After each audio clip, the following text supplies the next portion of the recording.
자, 오늘 말씀 듣도록 하겠습니다. 오늘은 본문 말씀을 중심으로 홍수와 방주 이야기 그 7번째 시간입니다. 들어갔고 남았더라, 이런 제목으로 하나님의 말씀 증거합니다.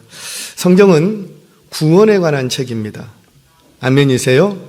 이 말은 뭐냐면 우리가 성경 속에서 성경을 묵상하고 성경을 배우고 신앙생활하고 기독교 신앙을 갖는다라는 것은, 그러니까 이 성경을 가까이 한다는 것은 이 성경을 통해서 어떤 세상이 말하는 성공 철학을 배운다거나 아니면 지혜로워지는 비밀을 배운다거나 아니면 우환질고를 피할 수 있는 비법 전술을 배우는 그런 책인가?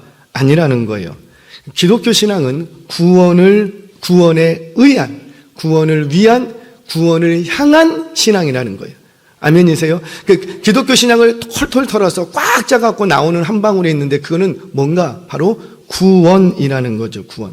그래서 성경 속에서는 다른 거 찾으시면 안 된다고요. 자꾸 성경에서 우리가 신앙생활을 열심히 하면서 신앙생활을 잘하면서 기도하면서 뭐 또 성경을 묵상하면서 읽고 탐독하고 연구하고 그렇게 하면서 그 성경을 통해서 구원받는 건 믿어.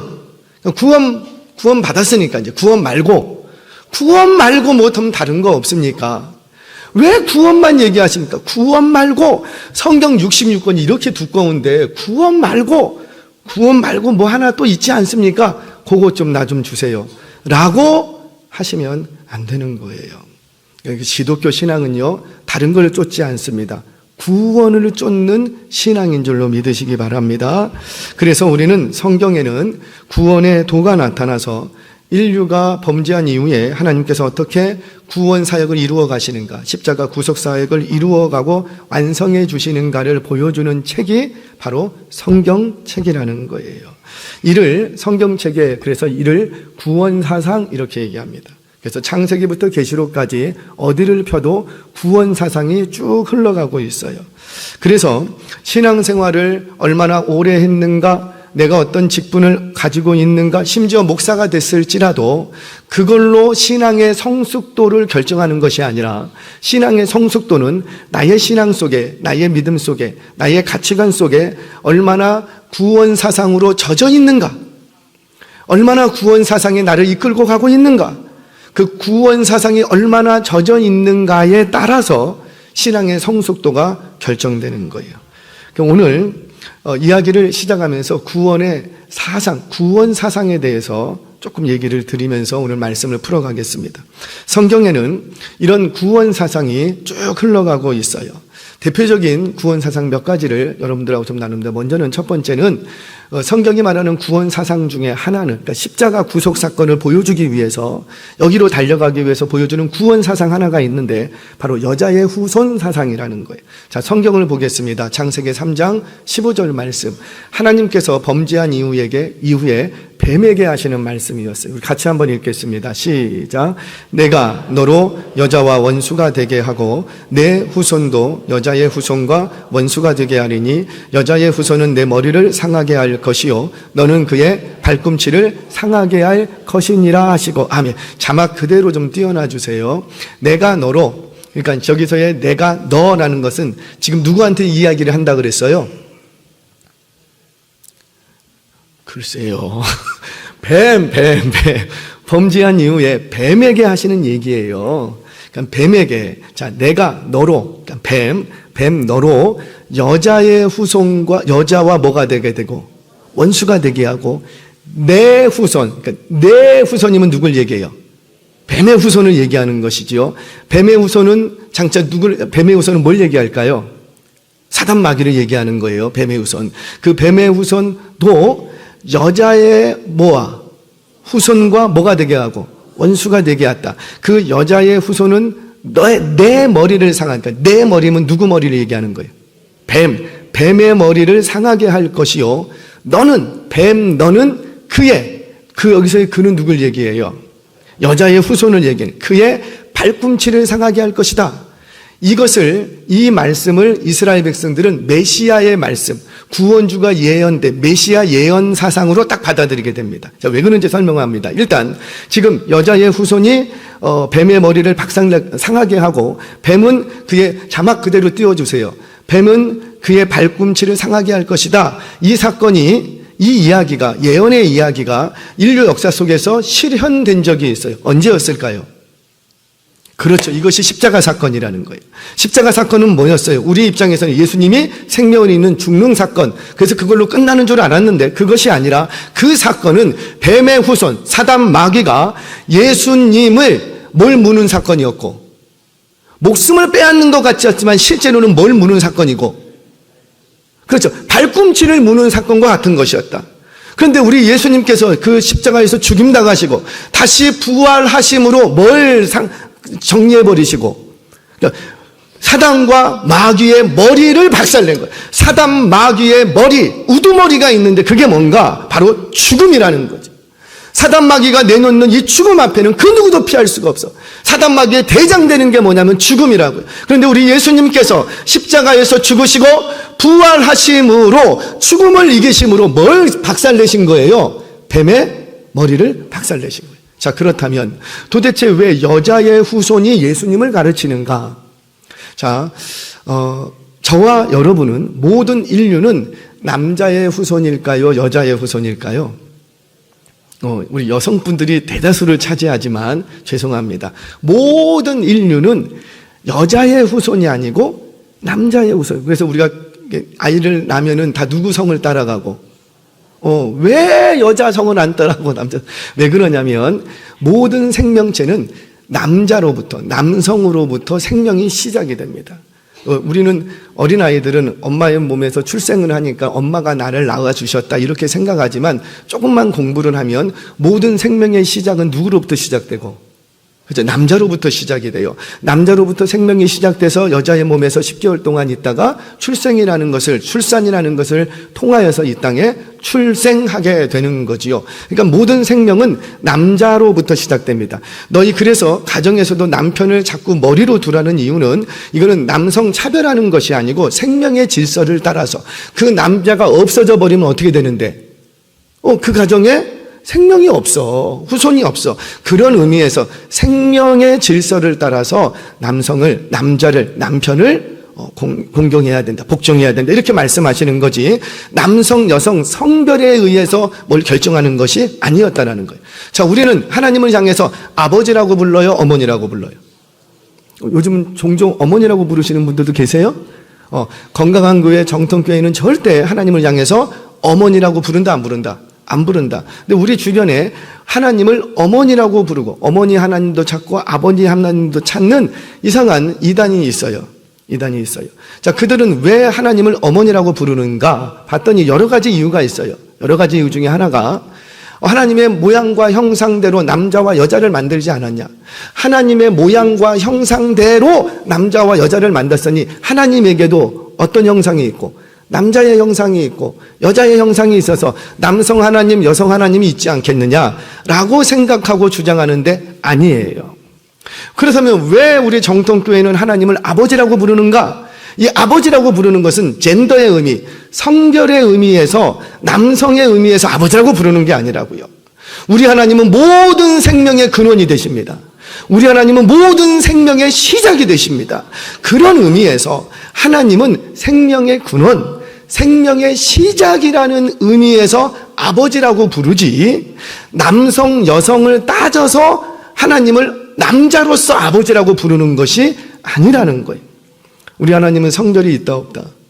없다. 왜? 하나님은 영이시니. 자, 이처럼 제가 여기까지 나갔는데 중요한 건 뭐냐면, 우리는 모든 인류는 그처럼 남자의 후손이라는 거예요. 남자의 후손. 그런데 오늘 창세기 3장 15절에 어떤 예언이 주어졌냐면 여자의 후손에 관한 예언이 주어진 거예요. 아니, 절대 인류는 여자의 후손이 있을 수 없는데, 남자 없이 여자의 몸에서만 생명이 시작돼서 여자의 후손으로 있을 수가 없는데, 지금 하나님께서는 예언, 장차 여자의 후손이 나타날 것을 말씀해 주셨다고요. 그런데 그 여자의 후손이 출현했어요, 안 했어요? 했어요. 그분이 누구시라? 예수님. 때가 참에, 세월이 흘러 때가 참에 하나님께서 남자 없이 누구의 몸에서? 여자의 몸에서 홀로 나게 됩니다. 그래서 우리는 예수님을 향해서 뭐라고 하냐면 독생자 예수님 이렇게 얘기해요. 독생자라는 말 속에는 독자라는 의미도 있어요. 원선이라는 의미도 있지만 only라는 의미가 있다고. 그러니까 홀로 나신 분, 홀로 독 날생자, 홀로 나신 분, 그런 의미에서 독생자, 남자 없이 홀로 나신 분, 그런 의미에서 우리는 독생자 예수님 이렇게 얘기하는 거예요. 자, 이처럼 성경의 이 대표적인 구원 사상 중에 하나는 바로 여자의 후손 사상이었어요. 자, 두 번째는 대속 사상입니다. 자, 성경을 읽다가 여러분들이 대신 또는 대속 이런 단어가 나오면 그 부분은 관심 있게 보셔야 하는 거예요. 왜냐하면 그 단어 속에는, 그 사건 속에는 구원 사상이 담겨져 있기 때문입니다. 자, 성경 한 구절 보겠습니다. 창세기 4장 26절 말씀 같이 한번 봅니다. 시작. 하나님이 다시 그가 아들을 낳아 그의 이름을 셋이라 하였으니 이는 하나님이 내게 가인이 죽인 아벨 대신에 다른 씨를 주셨다 함이며 아멘. 자, 무슨 말이에요? 아담이 다시 이제 아내와 동침하니 아들을 낳았는데 셋을 낳았습니다. 3명이라는 셋이 아니라 이름의 뜻이 셋이에요. 셋이라는 아들을 낳았어요. 근데 이 셋은 그냥 준 게 아니라는 거예요. 누구를 대신해서 준 것이라 가인이 죽인 아벨 대신해서 주신 거예요. 그런데 대신해서 주셨던 이 셋이 바로 구원을 이루는 계보가 되더라는 거예요. 자, 우리 성경 봅니다. 이어지는 26절 말씀 같이 한번 읽겠습니다. 시작. 셋도 아들을 낳고 그의 이름을 에노스라 하였으며 그때의 사람들이 비로소 여호와의 이름을 불렀더라. 아멘. 이때 와서야 비로소 누구의 후손 이후부터 셋의 출현 이후부터 그때부터 여호와의 이름을 불렀더라. 무슨 말이에요? 이 에노스라는 이름 뜻은 뭐냐면 죽을 수밖에 없는 존재 이런 뜻을 갖습니다. 에노스라는 이름 자체가 에노스 셋이 자녀를 낳았는데 그 자녀의 이름을 에노스라고 불렀다고요. 그러니까 그 뜻은 뭐냐면 그 자녀를 보면서 죽을 수밖에 없는 존재라고 불렀다라는 거예요. 그러니까 죽을 수밖에 없는 존재라는 것을 깨닫는 순간 죽음이 뭐 때문에 왔는데? 죄 때문에 왔는데 죽을 수밖에 없는 존재라는 걸 깨닫는 순간 그때부터 누굴 찾게 되고 여호와의 이름을 불렀더라.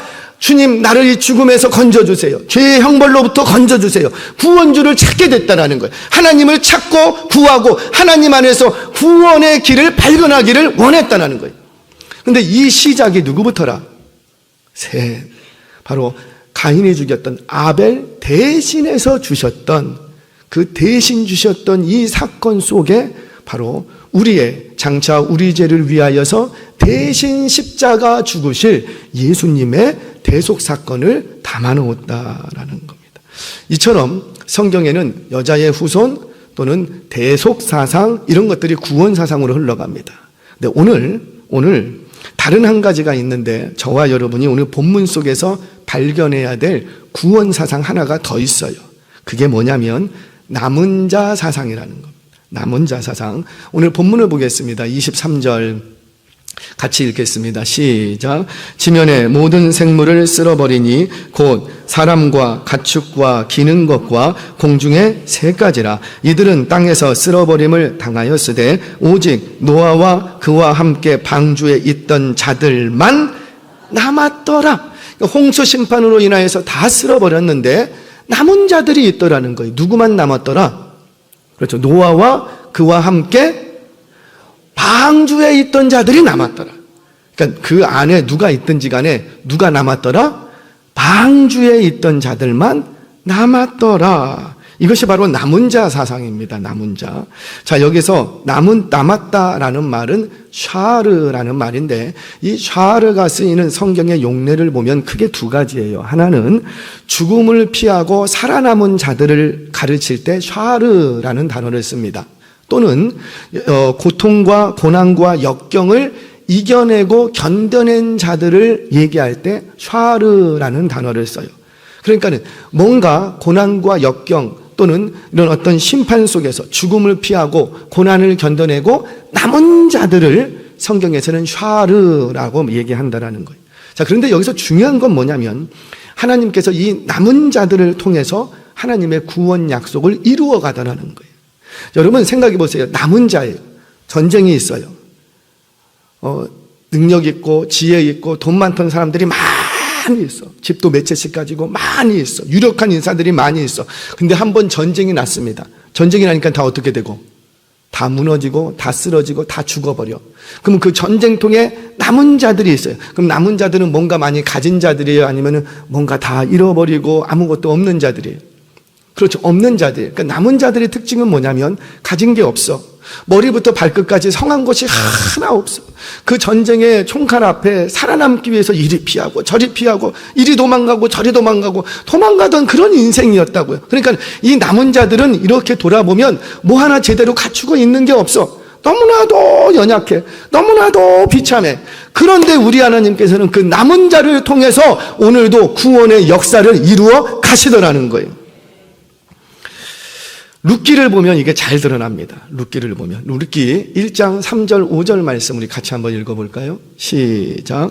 나오미의 남편 엘리멜렉이 죽고 나오미와 그의 두 아들이 남았으며 그들은 모압 여자 중에서 그들의 아내를 맞이하였는데 하나의 이름은 오르바요 하나의 이름은 룻이더라. 그들이 거기에 거주한 지 10년쯤에 말론과 기륜 두 사람이 다 죽고 그 여인은 두 아들과 남편의 뒤에 남았더라. 아멘. 우리 룻기 이야기 잘 알잖아요. 나오미의 이야기. 나오미는 큰 베들레헴에서 유력한 가문을 이루고 있었습니다. 그런데 이 흉년 피하고자 모압 땅에 갔다가 가지고 있던 거 다 잃어버려요. 그러면 물질만 잃어버렸는가? 아니었어요. 그 가정에 가장 되는 남편이 죽어버립니다. 여러분 고대에는 남편이 죽어버리면 이 가정에는 소망이 없는 거예요.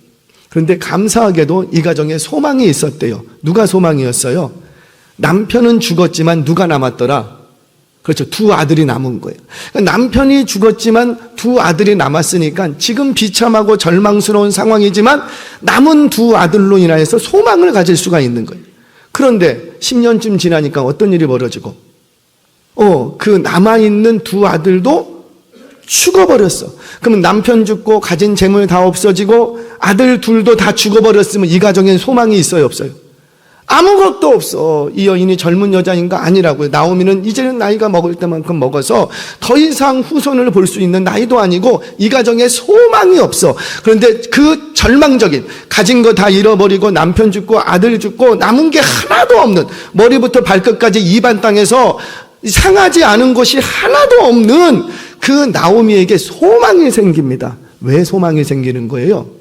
그 죽어버린 남편과 두 아들 뒤에 누가 남았더라? 그렇죠. 아들들의 며느리가 남았더라. 남은 자들을 통해서 하나님께서 소망을 주시더라는 거예요. 자, 나오미가 이제 고향 땅으로 돌아가려고 합니다. 근데 재물 다 잃어버리고 남편 죽고 아내 죽고 나이는 이미 많이 먹어버렸고 더 이상 사회적으로 할 수 있는 힘이 완전히 없어. 그 절망적인 상황 속에서 고향으로 돌아갔는데 세상에나 고향으로 돌아가는 이 나오미에게 소망이 생깁니다. 그 곁에 누가 남았기 때문에. 그렇죠. 룻이 남았기 때문에. 만약에 오르바가 같이 남아 있었다면 오르바도 아마 놀랍게 쓰임 받았을 거예요. 그런데 오르바는 떠나가고 그 나오미 곁에 마지막까지 누가 남아 있었더라? 룻이 남아있어요. 하나님께서 그 남은 자들을 통해서 모든 잃어버렸던 것을 다시 회복시키시고 그 무너진 가정, 절망적인 가정을 다시 일으키시더라는 거예요. 사랑하는 여러분, 저와 여러분들이 남은 자 되시기를 축복합니다. 그렇게 남은 자가 되면 하나님께서는 그를 소망이 되게 하시고 소망이 되게 하실 뿐만 아니라 그 가정을 구원하시는 구원의 도구로 사용하실 줄로 믿습니다. 누구를 통해서? 남은 자들을 통해서. 그런데 우리 하나님은 구원의 도구로 쓰실 뿐만 아니라 그 남은 자를, 분명히 비참해. 그런데 그 남은 자를 하나님께서 다시 높여주시더라는 거예요. 아멘이세요? 정말 그런가 보겠습니다. 오늘 본문 속에 대조적인 표현을 통해서 우리 하나님이 남은 자를 높여주십니다. 우리 17절 말씀 같이 읽겠습니다. 시작. 홍수가 땅에 40일 동안 계속된지라 물이 많아져 방주가 땅에서 올라왔고. 방주가 땅에서 어찌 됐고? 올라왔고. 홍수로 인하여서 비가 쏟아집니다. 하늘이 열렸고 땅이 깊은 샘이 터졌습니다. 지각병동이 일어났을 거예요.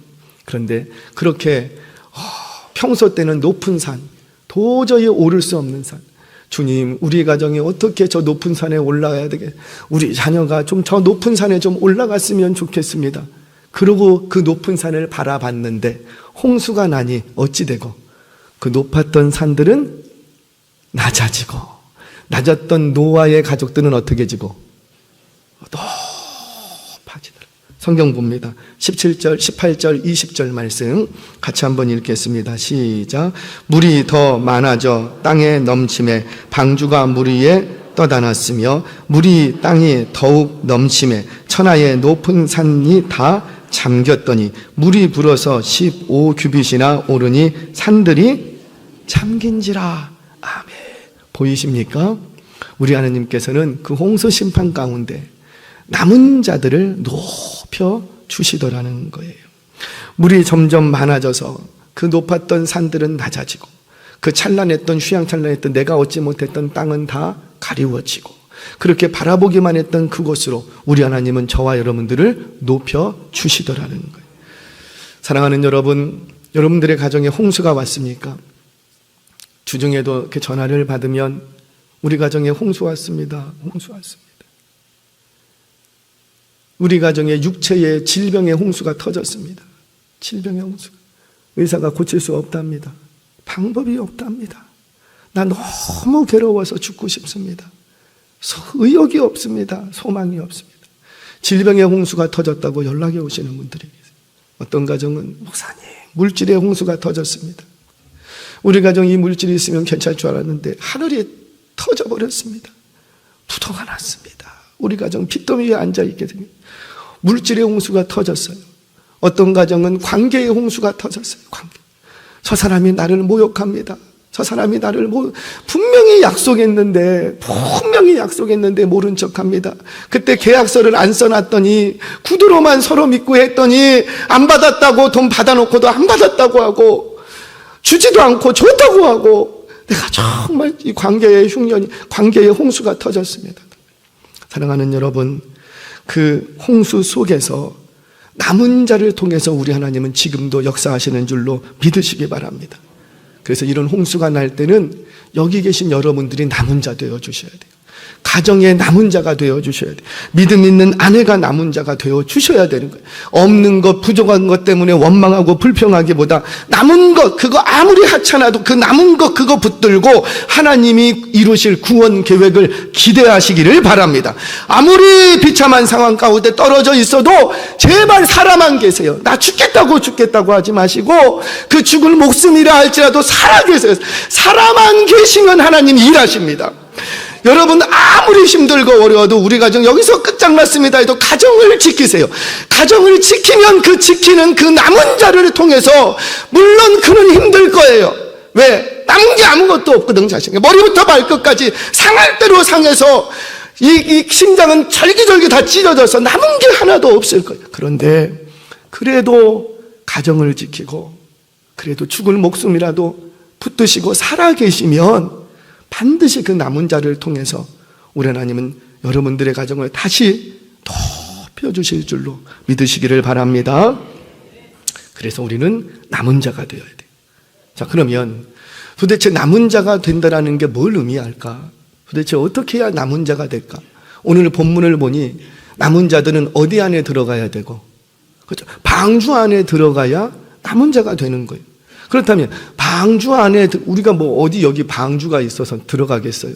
도대체 방주 안에 들어가야 남은 자가 되는데 도대체 방주 안에 들어간다는 게 어떤 의미일까? 오늘은 특별히 세례식이 있습니다. 그래서 방주 안에 들어간다는 의미를 세례식과 연결시켜서 여러분들에게 좀 전하고 오늘 말씀을 정리하려고 합니다.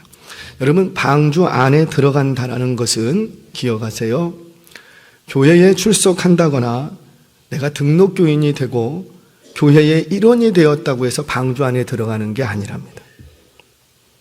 아무리 신앙생활을 오래 하고 있어도, 직분을 가지고 있어도, 목사가 됐어도, 내가 하나님의 일을 한다고 달려들어도 방주 안에 들어가는 것과 그것과는 별개의 문제라는 거예요. 별개의 문제. 아무리 방주 짓는 일에 함께 참여를 했어도 들어가는 사람이 있고 안 들어가는 사람이 있다라는 거죠. 그래서 오늘은 도대체 방주 안에 들어가는 게 뭔가? 여러분들 기억하세요. 방주 안에 들어가는 건 예수 안에 들어가는 거예요. 교회의 일원으로 시작해서 그게 전부가 아니라는 거예요. 교회의 일원이 된 게 전부가 아니라는 거예요. 내가 방주 안에 들어간다는 것은 교회의 일원이 되는 과정을 통해서 누구 안으로 들어가는 것이고 예수 안에 들어가는 거예요. 그래서 그 예수 안에서 믿음 안에 머물러 있는 거예요. 믿음 안에. 자, 요한복음 15장을 보면 포도나무의 비유가 등장을 합니다. 우리 주님께서 제자들에게 마지막 만찬 자리에서 마지막 다락방 강화를 하면서 이렇게 얘기합니다. 내가 아버지 안에 있는 것처럼 아버지는 내 안에 계시다. 그러니 너희도 내가 너희 안에 있는 것처럼 너희도 내 안에 들어와야 된다. 이렇게 말씀을 하세요. 이걸 뭐라고 얘기하냐면 하나됨, 연합을 의미합니다. 우리는 연합이라고 하면은 교단이 다른 사람끼리 손 붙잡고 뭐 하면은 연합이라고 하는데 죄송해요. 성경에 말하는 연합은 그런 게 아니에요. 그냥 그거는 같이 일을 하는 것 뿐이지 성경에 말하는 연합이라는 건 뭐예요? 내 안에 들어오는 거예요. 내가 그 안에 들어가고 그가 내 안에 들어오는 거예요. 그러면 들어간다, 연합된다라는 게 도대체 뭘 얘기하는가? 갈라디아서 2장 20절이 밝혀줍니다. 같이 읽습니다. 시작. 내가 그리스도와 함께 십자가에 못 박혔나니 그런즉 이제는 내가 사는 것이 아니요 오직 내 안에 그리스도께서 사시는 것이라. 이제 내가 육체 가운데 사는 것은 나를 사랑하사 나를 위하여 자기 자신을 버리신 하나님의 아들을 믿는 믿음 안에 사는 것이라. 잠깐만 띄어놔 주세요. 자, 하나됨. 내가 예수 안에 들어간다. 내가 믿음 안에 들어간다. 들어간다라는 게 뭐냐? 오늘 갈라디아서 20장에서 잘 보여주는데 내가 누구와 함께?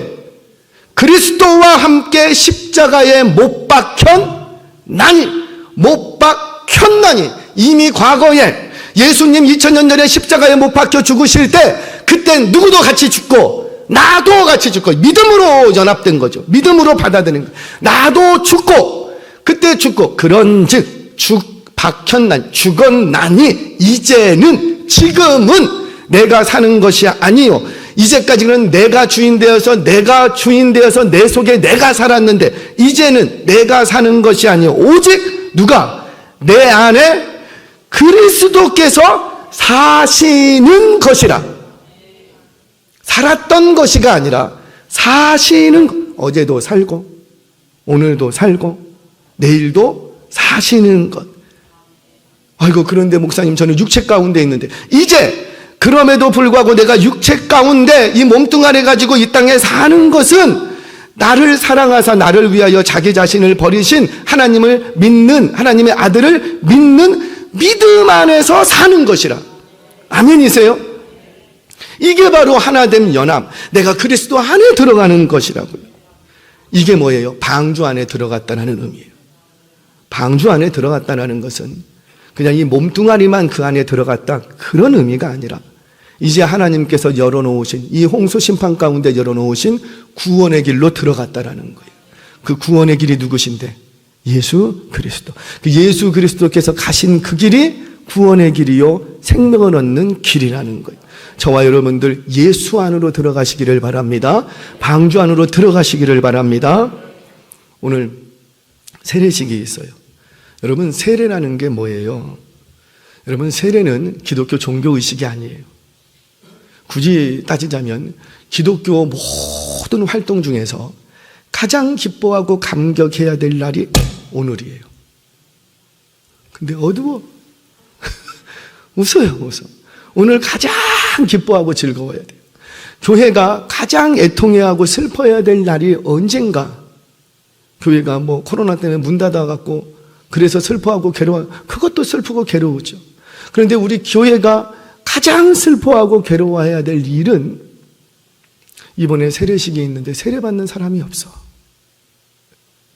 제일 안타까워하고 슬퍼하고 괴로워해야 되는 거예요. 왜? 그거는 그 교회가 죽었다라는 증거거든요. 그렇게 몇 년만 흘러보십시오. 그 교회가 세워질 수 있을까요? 무너질까요? 세례받는 사람들이 없어요. 입교로 들어오는 사람들이 없어요. 학습받는 사람들이 없어요. 그런데 아무리 작은 공동체라 할지라도 매번 세례받는 사람들이 있고, 매번 학습받는 사람들이 있고, 매번 유아 세례받고 입교받는 사람들이 끊이지 않아. 그 교회는 살아있는 교회가 되는 줄 믿으시기 바랍니다. 왜? 그 교회는 소망이 있는 거예요. 소망이. 시간이 지날수록 소망이 있는 거예요. 여러분, 세례는 종교의식이 아닙니다. 세례는요, 죽고 사는 생명의 사건이에요. 그래서 이 사는 오늘 이 시간은 제일 기뻐해야 돼요. 오늘 세례 받는 분들은 막 웃어야 돼요. 오늘 잠 못 자. 어제 잠 못 주무셨죠? 정상이에요, 정상. 너무 기쁘고 벅차서. 여러분, 이렇게 설명해 드립니다. 여러분, 물속에 빠져본 적 있어요? 오늘 세례식 할 때 물로 세례를 하는데 물속에 빠져보신 적이 있습니까? 저는 물속에 빠져봤습니다. 저는 어렸을 때 이제 강가에 살았거든요. 그래서 시간 되면은 강가에서 강수영했어요. 강수영은 어떤 수영인 줄 아시죠? 대체적으로 두 가지 수영이에요. 개구리 수영 아니면은 개수영. 이렇게. 그러다가 허우적거리다가 힘들면은 똑바로 일어서면 돼. 왜냐하면 강은 대부분 가슴 위로 잘 안 와요. 거기서 다들 수영을 합니다. 그런데 강수영이 위험한 이유는 뭐냐면 내가 이렇게 서 있는 데는 가슴밖에 안 오는데 내가 발을 한쪽으로 살짝 디디는 순간 어떻게 돼요? 쑥 들어갑니다. 이게 경험해 보시는 분들은 알아요. 빨려 들어가요. 쑥 들어가요. 왜냐하면 강바닥이 고르지가 않아요. 그래서 강수영은 그래서 위험한 거예요. 강수영이 강바닥에 고르지 않으니까 이렇게 발을 잘못 헛디디면은요, 그 움푹 파인 대로 발이 쑥 빨려 들어갑니다. 여러분, 물속에 쑥 들어가면은 우리 숨 쉬어요, 못 쉬어요? 그래서 어떻게 해요? 물속에 쑥 빠지면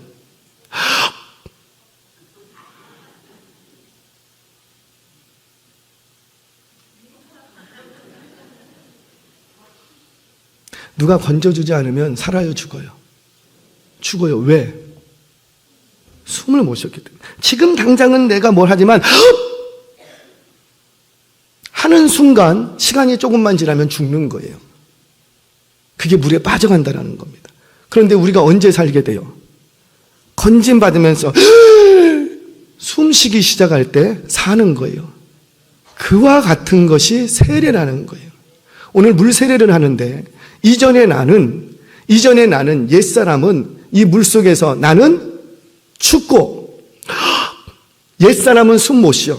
죽고, 지금 당장은 안 죽을 때라도 그냥 시간이 조금만 지나면 죽고, 그리고 이제 그 세례를 통해서 다시 새 사람으로 사는 거예요. 아멘이세요?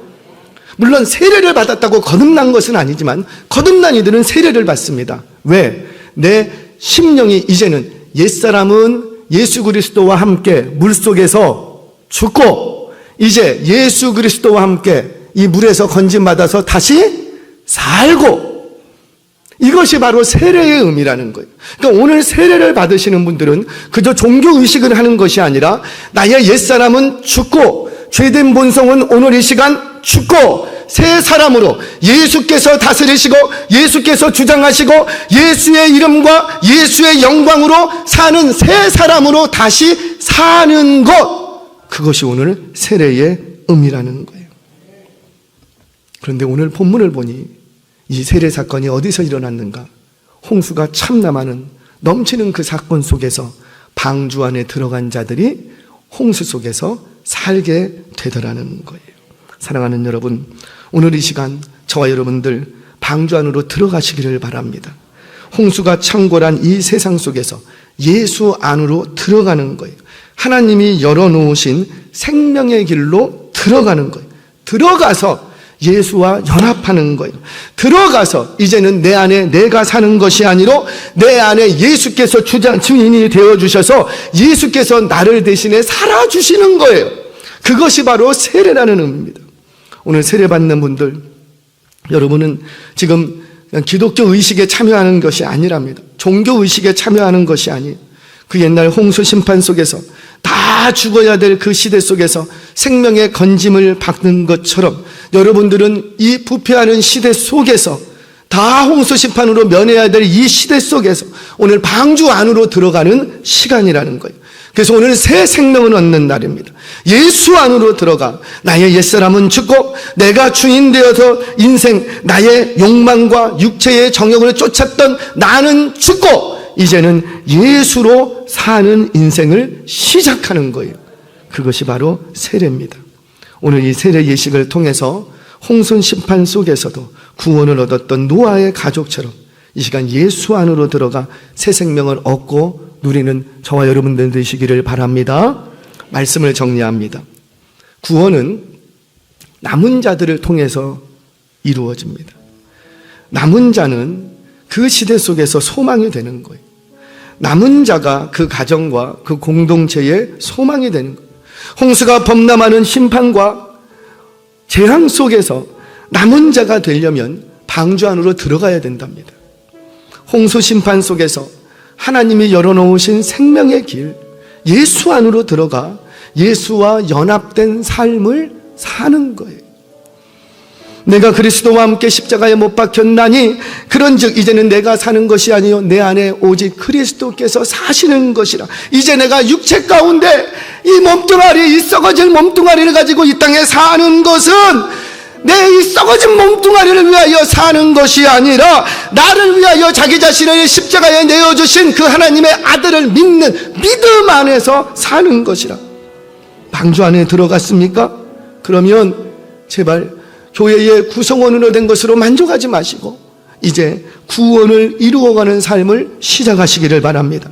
그렇게 구원을 이루어갈 때 홍수가 심해지면 심해질수록 물질의 홍수가 일어나고 관계의 홍수가 일어나고 질병의 홍수가 일어나서 이 세상이 다 잠기면 잠길수록 모든 소망이 끊어지면 끊어질수록 높았던 모든 산들이 낮아질 때에 방주가 떠오르는 것처럼 그 남은 자들을 우리 하나님께서 높여주실 줄로 믿습니다.